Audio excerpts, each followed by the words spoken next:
ভোপাল দুর্ঘটনার ছায়া গুজরাটের রাসায়নিক কারখানা থেকে গ্যাস লিক, মৃত অন্তত 4। বছর তিনেক আগে গুজরাটের সুরাটে গ্যাস লিক করে 6 জনের মৃত্যু হয়েছিল। ভোপালের ভয়াবহ গ্যাস লিক দুর্ঘটনার আতঙ্ক ভিড়ল গুজরাটে। একটি রাসায়নিক কারখানায় বিষাক্ত গ্যাস লিক করে মৃত্যু হলো অন্তত 4 জন শ্রমিকের। কিভাবে গ্যাস লিক করলো তা এখনো জানা যায়নি। উল্লেখ্য, বছর তিনেক আগে গুজরাটের সুরাটে গ্যাস লিক করে 6 জনের মৃত্যু হয়েছিল। কি কারণে এইভাবে কারখানা থেকে গ্যাস লিক করছে সেই নিয়ে উঠছে প্রশ্ন। ভোপাল গ্যাস লিক দুর্ঘটনায় মারা গিয়েছিলেন শত শত মানুষ, গবাদি পশু, জীবজন্তুও। এলাকার জল দূষিত হয়ে গিয়েছিল, অন্ধ হয়ে গিয়েছিলেন হাজারের বেশি মানুষ। ইউনিয়ন কার্বাইড সংস্থার গ্যাস লিক দুর্ঘটনার ফল 3 দশকের বেশি সময় ধরে বয়ে নিয়ে চলেছে ভোপাল। এখনও ওই দুর্ঘটনার জেরে এলাকার জনজীবন স্বাভাবিক হয়ে উঠতে পারেনি, বিচার পায়নি অসহায় পরিবারগুলো। সেই স্মৃতি যেন উস্কে দিল ফের একবার।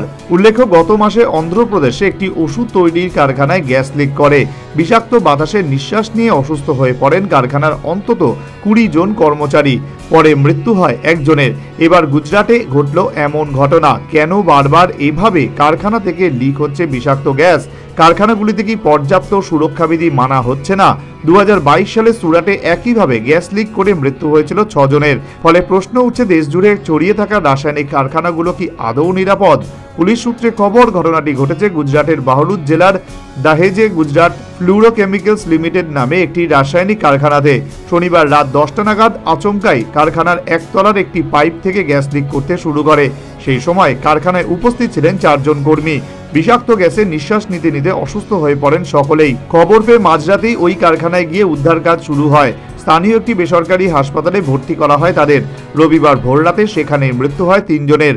সকাল 6টা নাগাদ শেষ নিঃশ্বাস ত্যাগ করেন 4র্থ শ্রমিক। দাহেজ থানার তরফে জানানো হয়েছে, আপাতত 4 জনের ময়নাতদন্ত হয়েছে।